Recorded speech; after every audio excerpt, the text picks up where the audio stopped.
தமிழ் ஜனம் நேயர்களுக்கு வணக்கம். கடந்த சில நாட்களாகவே சமூக வலைதளங்களில் எந்த அரசியல்வாதி ரொம்ப ட்ரோல் செய்யப்பட்டிருக்கார் அப்படின்னு பார்த்தா அது வேற யாரும் கிடையாது, நம்ம மத்திய நிதித்துறை அமைச்சர் நிர்மலா சீதாராமன் அவர்கள். ஏன் அவர்கள் ட்ரோல் செய்யப்படுகிறார்?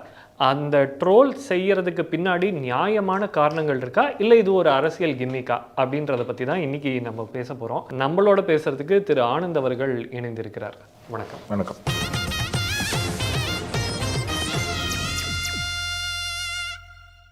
நிர்மலா சீதாராமன் அவர்களை பற்றின ட்ரோல், குறிப்பாக ஜிஎஸ்டி வச்சு தான் அந்த ட்ரோல் வருது. நாங்கள் இப்போ ஒரு வெஹிக்கிள் வாங்குகிறோம் அப்படின்னா அதுக்கு ஒரு ஜிஎஸ்டி, அதை சேல் பண்ணோம் அப்படின்னு சொன்னால் அதுக்கு ஒரு ஜிஎஸ்டி, நாங்கள் எப்படி தான் வாழ்கிறது அப்படின்ற ஒரு கேள்வியை வைக்கிறாங்க. இது நியாயமானது தானே? வாழ்ந்துட்டு தானே இருக்காங்க. இந்த ட்ரோல்லாம் எதில் பண்ணுறாங்க? செல்ஃபோனில் தானே பண்ணுறாங்க, இன்டர்நெட் போடுறாங்க.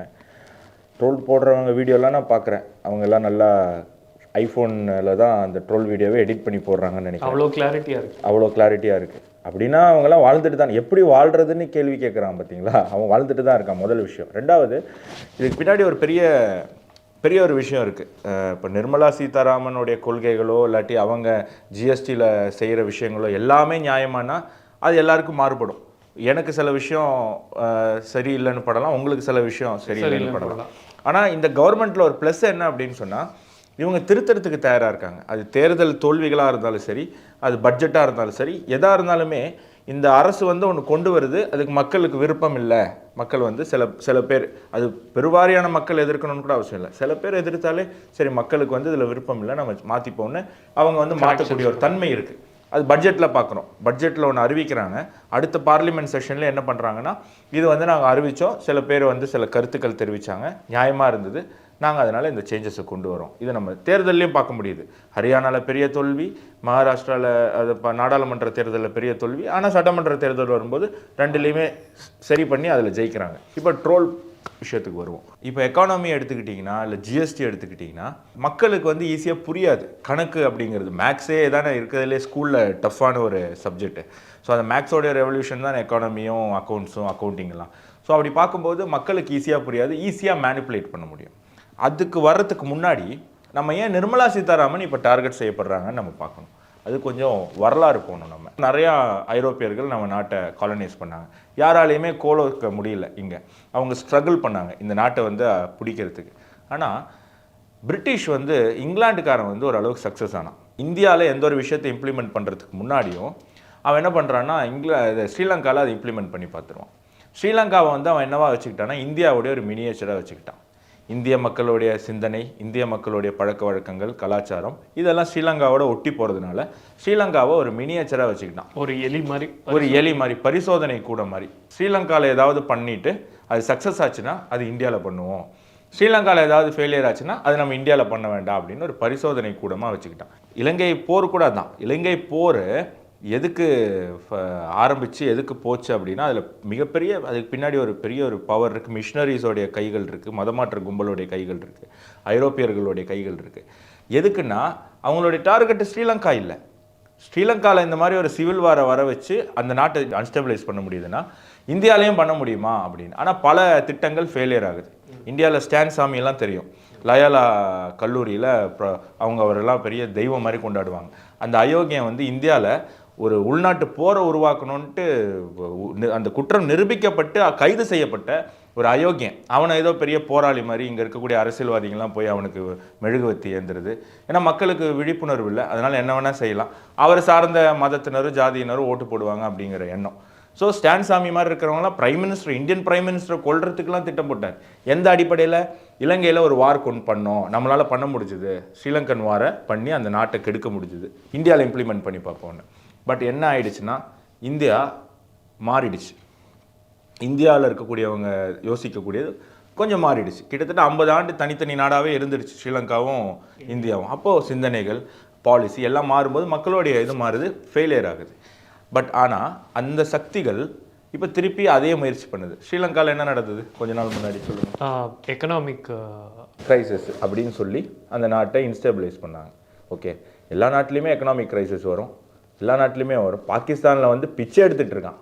சோத்துக்கே அவன் என்ன பண்ணுறான்னா யூடியூப் சேனல் நடத்தி அதில் இந்தியாவை பெருமையாக பேசி அது மூலமாக யூடியூப் கிட்டேருந்து பணம் வாங்கி சோறு தின்னுட்டுருக்கான் பாகிஸ்தான். அங்கே ஏன் எதுவும் சிவில் வார் வரல? ஆப்கானிஸ்தானில் என்ன அப்படியெல்லாம் தங்க மழையாக கொட்டுதா? அவனே ஒரு வேளை சோத்துக்கு சிங்கி அடிச்சிட்டு இருக்கான். அங்கேயும் சிவில் வார் வரல. அப்போ இந்த எக்கனாமிக் கிரைசிஸ் திட்டமிட்டு அங்கே உருவாக்கப்பட்டது அந்த கவர்மெண்ட். எக்கனாமிக் கிரைசிஸ் இருந்திருக்கலாம். ஏன்னா வந்து இப்போ நம்ம நாட்டில் எக்கனாமிக் கிரைசிஸ் இருந்தது, அதுக்கப்புறம் வருவோம் நம்ம. ஸ்ரீலங்காவில் எக்கனாமிக் கிரைசிஸ் இருந்திருக்கலாம். சிவில் வாருக்கான ரீசன் என்ன? தேர்தல் வரப்போகுது, அவனை தூக்கி வெளில போடு, அவனுக்கு யார் அவனுக்கு தேவைன்னு நினைக்கிறேன் அவனை கூப்பிட்டு வந்து உட்காரவே ஆட்சியில். சிவில் வாரையா வருது. அப்போ அங்கே ஒரு பின்னாடி ஒரு சக்தி இருக்குது. இந்த சிவில் வார் எப்படி கிரியேட் பண்ணாங்க? இப்போ எப்படி நிர்மலா சீதாராமன் மேலே இவ்வளோ அவதூறு பரப்புகிறாங்க, இவ்வளோ ஜிஎஸ்டி அப்படியே கொள்ளையடிக்கிறாங்க, அப்படியே ரத்த காத்தேரி, நாங்கள்லாம் நான் வந்து வேலைக்கு போனோம், இன்றைக்கி சண்டே இருந்தாலும் நான் வேலைக்கு போவேன், யாருக்காக? நிர்மலா சீதாராமனுக்காக. இப்படியெல்லாம் ட்ரோல் பண்ணுறாங்கல்ல, இந்த மாதிரி அங்கேயும் ட்ரோல் பண்ணி மக்களை தூண்டி விட்டு, எதுவுமே தெரியாமல் நீ எப்படி ட்ரோல் பண்ணுவேன்? உனக்கு என்ன தெரியும்? நீ என்ன தெரிஞ்சுக்கிட்டு ட்ரோல் பண்ணுற? நிர்மலா சீதாராமன் வந்ததுக்கப்புறம் தான் இங்கே டேக்ஸ் இருக்கா? என்ன ஜிஎஸ்டி அவங்க கொண்டு வந்தாங்களா? ஆனால் அது ஃபஸ்ட்டு ப்ரப்போஸ் பண்ணதே காங்கிரஸ் கவர்மெண்ட் ப்ரப்போஸ் பண்ணிச்சு, திமுக கவர்மெண்ட் சப்போர்ட் பண்ணிச்சு, எல்லாமே நடந்திருக்கு. இதோ நிர்மலா சீதாராமன் கொண்டு வந்த மாதிரி. அதுக்கப்புறம் வருவோம். இப்போ ஸ்ரீலங்கா மாதிரி இங்கே சிவில் வார் தூண்டுறதுக்கு முயற்சி. இது முதல்ல ஆக்சுவலி அவங்க ட்ரை பண்ணது எலெக்ஷனுக்கு முன்னாடி அஸ்வினி வைஷ்ணவ் வச்சு ட்ரை பண்ணாங்க. அவர் ரயில்வே மினிஸ்டராக இருந்தார். இந்த ஆக்சுவலி ஒடிசாவில் நடந்தது ஒரு பெரிய துயரமான சம்பவம், ஒரு பெரிய ஆக்சிடென்ட். அது நடந்திருக்கக்கூடாது, தவிர்த்துருக்கணும். பட் ஏதோ ஒரு காரணத்துக்காக நடந்து 200 பேருக்கு மேலே இறந்து போயிட்டாங்க. எல்லாம் கரெக்டு.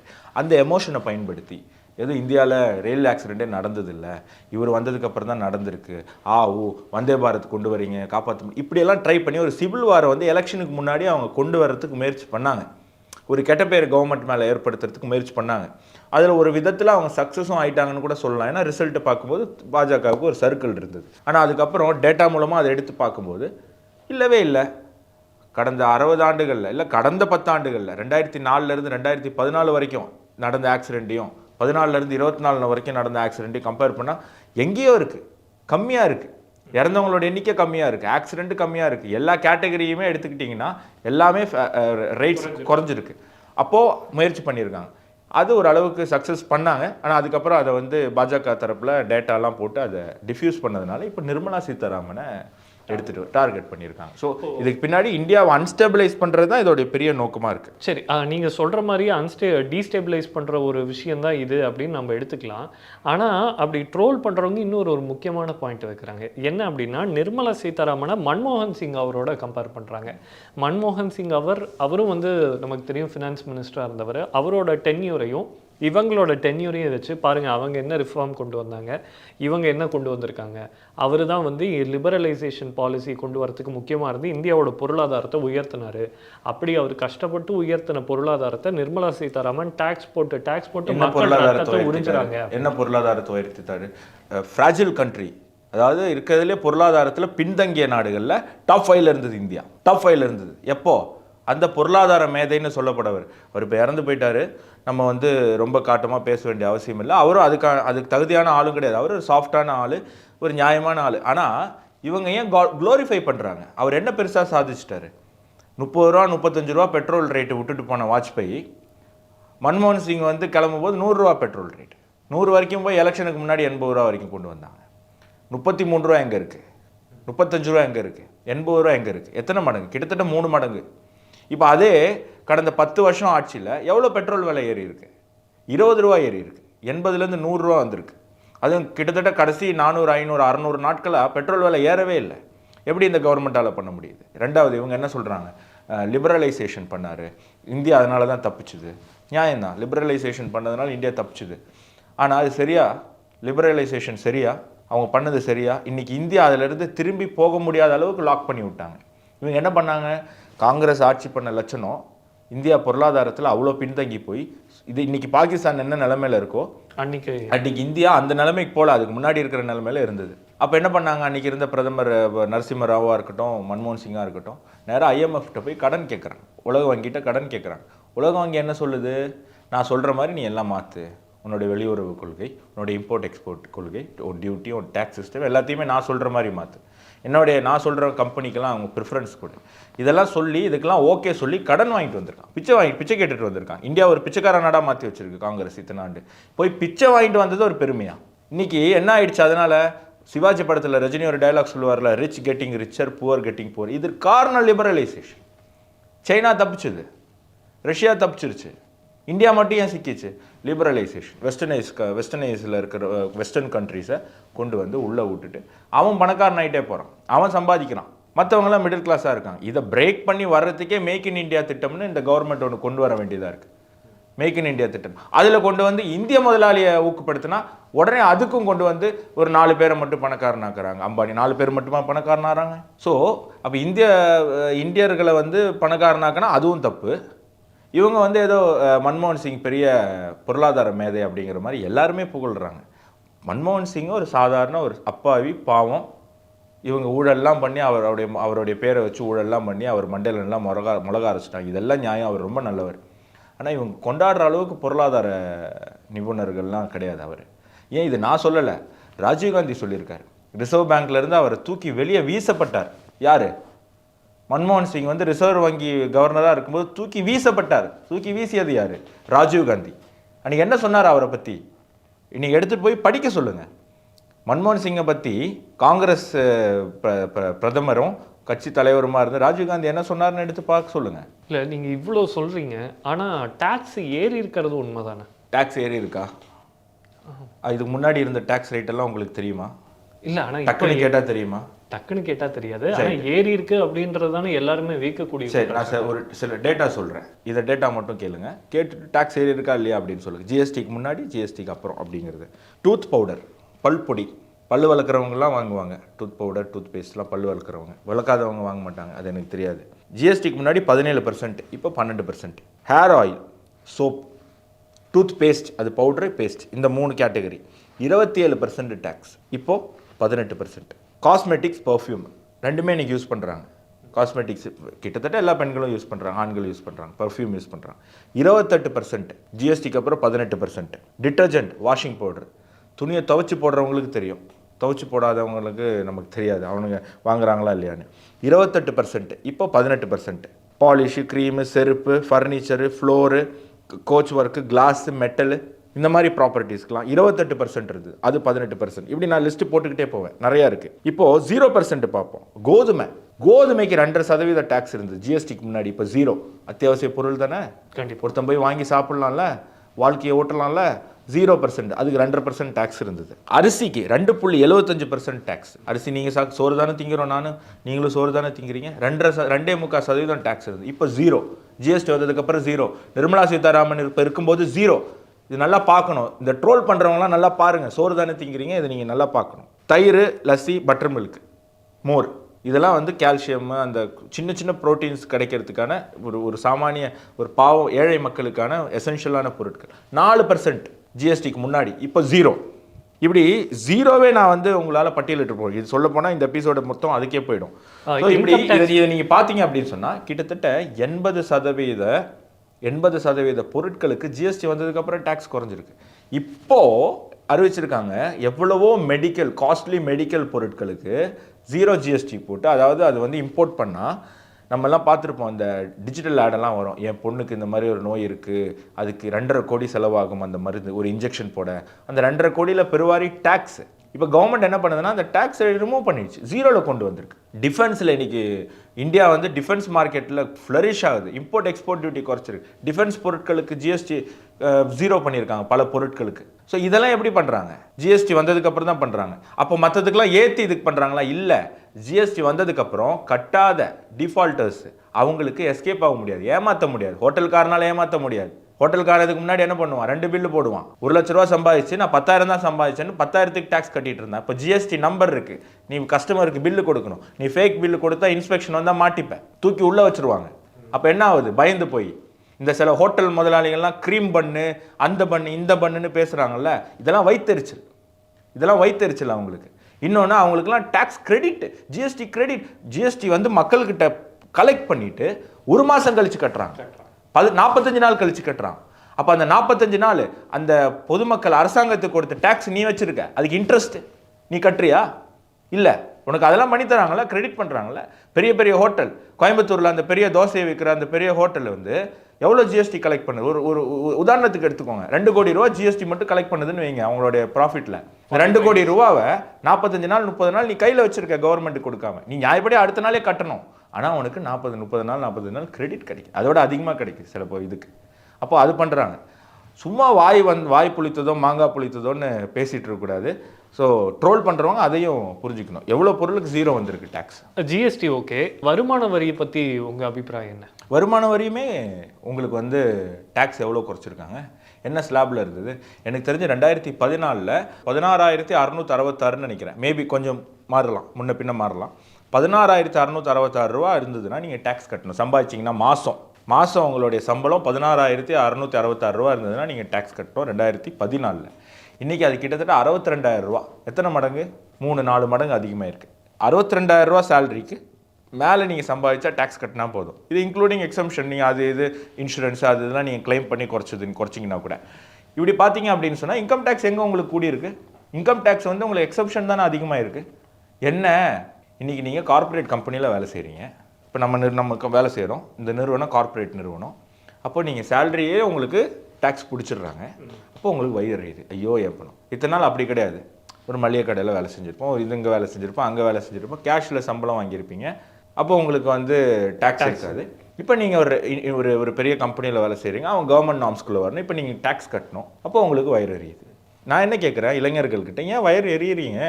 இன்றைக்கி உலகமே தீவிரவாதத்தில் யூரோப்பே நாறிக்கிட்டு இருக்குது. தீவிரவாதத்தால் இந்தியாவில் கடந்த 10 ஆண்டுகளில் எவ்வளோ தீவிரவாத தாக்குதல் நடந்திருக்கு. ஆனால் அதுக்கு முன்னாடி 10 வருஷத்தில் எப்போ வெடிக்கும்னே தெரியாது. இப்படி உட்காந்துட்டு இருக்கோம், சேரு கடியில் வெடிக்குமான்னு நமக்கு தெரியாது. இப்போ அந்த பயம் இல்லை, செக்யூரிட்டி. இன்றைக்கி நீ உலகம் முழுக்க போகிற, இந்தியா எத்தனை நாடுகளில் விசிட்டு வீசா நீ போய் இறங்கினோடனே உனக்கு வீசா தரும். ரஷ்யா அந்த ரெப்புடேஷன் எப்படி வருது? உனக்கு எவ்வளோ வேலை வாய்ப்பு ஏற்படுத்திருக்கு, உன்னோட இன்ஃப்ராஸ்ட்ரக்சர். ட்ரம்பே பயப்படுற அளவுக்கு அமெரிக்காவில் இந்தியர்கள் தான் கோலோச்சி. ஸோ இது அது இந்தியர்களுடைய. இப்போ நான் சொல்கிறது இந்தியாவில் நீ டேக்ஸ் கட்டுறேன்னு பயப்படுறியே, கோச்சுக்கிறியே டேக்ஸ் வாங்குறாங்கன்னு. இது நியாயமாக நீங்கள் கொடுக்க வேண்டியது. இது யாராக இருந்தாலும். இப்போது இவ்வளோண்டு ஜிஎஸ்டி இவ்வளோண்டு டேக்ஸ் வாங்குறதுக்கே இவ்வளோ வயிறு எறிகிறீங்களே. நல்ல வேலை நீங்கள்லாம் இந்திரா காந்தி பிரதமராக இருக்கும்போது பிறக்கலன்னு சந்தோஷப்படுங்க. ஏன்னா இந்திரா காந்தி ஒரு கட்டத்தில் என்ன பண்ணுறாங்க, 73-74 நினைக்கிறேன், 97.5% இன்கம் டேக்ஸ் பண்ணுறாங்க. 100 ரூபா நீங்கள் சம்பாதிச்சிங்கன்னா 2.25 ரூபா உங்கள் பாக்கெட்டில் இருக்கும். மீதி பணம் 97 ரூபா 50 பைசாவை இந்திரா காந்தி எடுத்துகிட்டு போயிடுவாங்க. அந்த காலகட்டத்தில் வாழாமல் 2014 24 வாழ்கிறீங்கன்னு சந்தோஷப்படுங்க. ஏன்னா எந்த கவர்மெண்ட் உங்களுக்கு டேக்ஸ் எல்லாம் குறைச்சி தந்திருக்கோ, எந்த கவர்மெண்ட் நிறைய பொருட்களை 0 டேக்ஸ் கொண்டு வந்திருக்கோ, அந்த கவர்மெண்ட்டை கிண்டல் பண்ணி நீங்கள் வீடியோ போட்டு வெளியிலையும் ஜாலியாக சுற்றி அதுக்கு வியூஸ் லைக்கு ஷேர் அதுலேயும் பணம் சம்பாதிச்சு அதுலேருந்து 2 ரூபா கொடுங்க பாஸ். இன்ஸ்டாகிராம்லேயும் யூடியூப்லேயும் நீ சம்பாதிச்சேன்னா இதே கவர்மெண்ட்டை திட்டி தானே நீ சம்பாதிக்கிற. அதுலேருந்து கொஞ்சம் டேக்ஸ் கொடுங்க கவர்மெண்ட்டுக்கு. உன்னை சும்மா விட்டுருக்குல, நீ போய் இவ்வளோ அப்பட்டமாக வச்சியாக போய் சொல்கிறேன், உன்னெல்லாம் சும்மா வெளில சுத்த விட்டுருக்காங்க, ஏன் நீ டென்ஷன் ஆகிற? டேக்ஸ் கட்டிட்டு போ. பொருளாதாரம் ஓகே, ஆனால் அதை தாண்டி இந்த கவர்மெண்ட் வேறு என்ன தான் செஞ்சுருக்கு? ராமர் கோயில் கட்டிட்டோன்றீங்க, அதை தாண்டி நீங்கள் நாட்டுக்கு என்ன தான் ரிஃபார்ம் பண்ணியிருக்கீங்க அப்படின்றது ஒரு முக்கியமான கேள்வி. இன்னொரு எதிர்கட்சிகள்லாம் வைக்கக்கூடிய இந்த கவர்மெண்ட் மேலே வைக்கக்கூடிய குற்றச்சாட்டு, ராமர் கோவில், ஆர்டிக்கல் 370, முத்தலாக், இந்த மாதிரி மத ரீதியான விஷயங்களில் தான் இதுங்க தலையிடுறாங்க. இவங்களால இவங்க ஒரு முற்போக்கான அரசாங்கம் கிடையாது, பிற்போக்கான அரசாங்கம், பிற்போக்கான கட்சி அப்படின்னு இளைஞர்கள்லாம் பார்க்கணும். முதல் தடவை ஓட்டு போட போகிறவங்க, இல்லை ஒரு 17-18 வயசு 20-25 வயசுக்குள்ளே இருக்கிறவங்களாம் இந்த டேட்டாவை நல்லா கவனிங்க. ஆமாம், பாஜக ராமர் கோவில் கட்டிச்சு. எப்போ கட்டிச்சு? கிட்டத்தட்ட 51 கோடி ஜன்தன் அக்கௌண்ட்டை பாமர மக்களுக்கு உருவாக்கி கொடுத்தது அப்புறம் ராமர் கோவில் கட்டுச்சு. நீங்கள் டிராஃபிக்லேருந்து தப்பிக்கணும்னா நீங்கள் மெட்ரோ வேணும்னு சொல்கிறீங்க. 500 கிலோமீட்டருக்கு மெட்ரோ ரயில் திட்டத்தை செயல்படுத்தினதுக்கப்புறம் ராமர் கோவிலை கட்டியிருக்கு. பிரதம மந்திரி ஆவாஸ் யோஜனில் 4 கோடி வீடுகளை கட்டி கொடுத்ததுக்கப்புறம் ராமர் கோவிலை கட்டியிருக்காங்க. ஹைவேல போகிறீங்கள, ஸ்பீடாக போகிறீங்களா, சேஃபாக போகிறீங்களா, 70,000 கிலோமீட்டர் நேஷனல் ஹைவே போட்டு தந்ததுக்கப்புறம் ராமர் கோவில் கட்டியிருக்காங்க. கவர்மெண்ட் மெடிக்கல் காலேஜ் 315 மெடிக்கல் காலேஜை இந்த மோடி அரசு திறந்ததுக்கப்புறம் ராமர் கோவிலை கட்டியிருக்காங்க. கிட்டத்தட்ட 45 கோடிக்கு மேலே முத்ரா லோன் கடன் கம்மி வட்டியில் எந்த ஒரு கொலாட்ரலும் இல்லாமல் இளைஞர்களுக்கும் பெண்களுக்கும் மதம் பார்க்காம ஜாதி பார்க்காம 45 கோடி முத்ரா லோன் கடனை கொடுத்ததுக்கப்புறம் ராமர் கோவிலை கட்டியிருக்காங்க. 7 கோடி பேருக்கு இலவச மருத்துவ ட்ரீட்மெண்ட்டுக்கு அப்புறம் ராமர் கோவிலை கட்டியிருக்காங்க. 7 கோடி பேருக்கு இலவசமாக மருத்துவ ட்ரீட்மெண்ட் கொடுத்துருக்கு இந்த கவர்மெண்ட். அதுக்கப்புறம் தான் ராமர் கோவிலை கட்டியிருக்காங்க. 16,000 கோடி பைப் வாட்டர் கனெக்ஷன் பண்ணதுக்கப்புறம் ராமர் கோவிலை கட்டியிருக்காங்க. எத்தனை கிராமத்தில் நான் பார்த்துருக்கேன். என்னுடைய கிராமத்தில் என்னுடைய பெரியம்மாவும் என்னுடைய அத்தையும் ஒரு குடத்தை அக்கில் ஒரு குடத்தை இதை என்கிட்ட 2 பாத்திரத்தை தந்து வீட்டிலேருந்து கிலோமீட்டர் கணக்கில் போய் அதுக்கப்புறம் நாங்கள் கொஞ்சம் வசதி பண்ணதுக்கப்புறம் நாங்கள் போர் போட்டு தண்ணி வர வச்சோம். ஆனால் வசதி வராதவங்க அதே கிலோமீட்டர் கணக்கில் நடந்துக்கிட்டே இருக்கான். 16 கோடி பைப்லைன் கனெக்ஷன் இந்த நாட்டில் பண்ணி கொடுத்ததுக்கப்புறம் ராமர் கோயிலை கட்டியிருக்காங்க. 10,000 ஜன் ஔஷதி கேந்திராவை உருவாக்குனதுக்கப்புறம் ராமர் கோயில் கட்டியிருக்காங்க. அதாவது மலிவு விலையில் மருந்து, நல்ல மருந்து. ஒரு ஆட்டோ டிரைவர், ஒரு பாமரன், ஒரு ஏழை, ஒரு கூலி தொழிலாளி சாதாரண மெடிக்கல் ஷாப்புக்கு போனால் ஆறதை விட 10% தான் ரேட்டு. 100 ரூபானா இங்கே 10 ரூபா தான் ஜன் ஔஷதி. 10,000 ஜன் ஔஷதி கேந்திராவை கட்டி கொடுத்ததுக்கப்புறம் இந்த அரசாங்கம் ராமர் கோயிலை கட்டியிருக்கு. அப்போ ராமர் கோயிலை மட்டும்தான் கட்டியிருக்கா அப்படிங்கிறதும் பொய் அப்படிங்கிறத புரிஞ்சுக்கணும். குறிப்பாக இளைஞர்கள் புரிஞ்சுக்கணும். இந்த ட்ரோல் பண்ணுறவங்களாம் புரிஞ்சுக்கணும். நிர்மலா சீதாராமனை ட்ரோல் பண்ணுறவங்க புரிஞ்சுக்கணும். உங்களுக்கு என்னதான் அந்த அம்மா மேலே கோவம் தெரியும். சரி, இதெல்லாம் ஓகே. கும்பமேளாவுக்கு எதுக்கு 4,000 கோடி? கும்பமேளா 4,000 கோடி செலவு பண்ணுறாங்க. கரெக்டு. 4,200 கோடி ஏதோ பட்ஜெட் போட்டிருக்காங்க. யார்? உத்தரப்பிரதேச அரசு. அதுலேருந்து வரக்கூடிய வருமானம் கிட்டத்தட்ட 1,20,000 கோடி அதுலேருந்து ரெவன்யூ வரப்போகுது. இந்த 4,000 கோடி செலவு பண்ணி கவர்மெண்ட் அந்த ப்ரோக்ராமை நடத்தினா தான் 1,20,000 கோடி மக்களுக்கு வந்து அது மூலமாக வருமானம் வருது. அந்த மாநில அரசுக்கு அந்த மாநில மக்களுடைய வருமானத்தை பற்றி சிந்திக்கணுமா வேண்டாமா?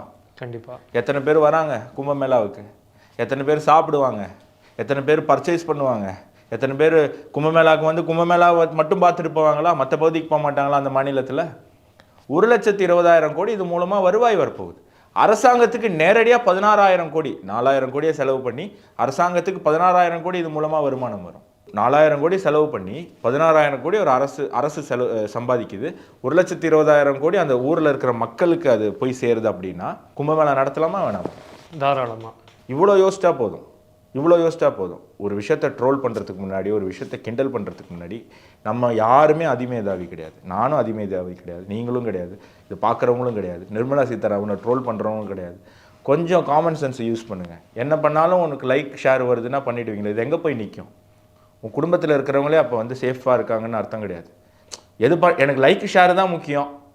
நான் அதை பற்றி போய் ஸ்டடி பண்ண மாட்டேன். நான் அதுக்குள்ளே டீப்பாக போய் என்னென்னு தெரிஞ்சுக்க மாட்டேன்.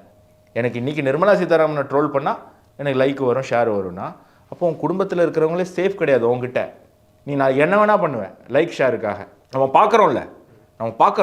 அதனால் இந்த ட்ரோல் பண்ணுறவங்க, இந்த பாதி டேட்டா, ஹாஃப் டேட்டா, சும்மா இந்த ஒரு ஃபன்னுக்காக ட்ரோல் பண்ணுறவங்க, நீங்கள்லாம் என்ன பண்ணுறீங்கன்னா இன்டைரக்டாக இந்தியாவுடைய அழிவுக்கு இந்த நாட்டை தள்ளுறீங்க. இதை யூட்டிலைஸ் பண்ணுவாங்க, இதை கேபிட்டலைஸ் பண்ணுவாங்க.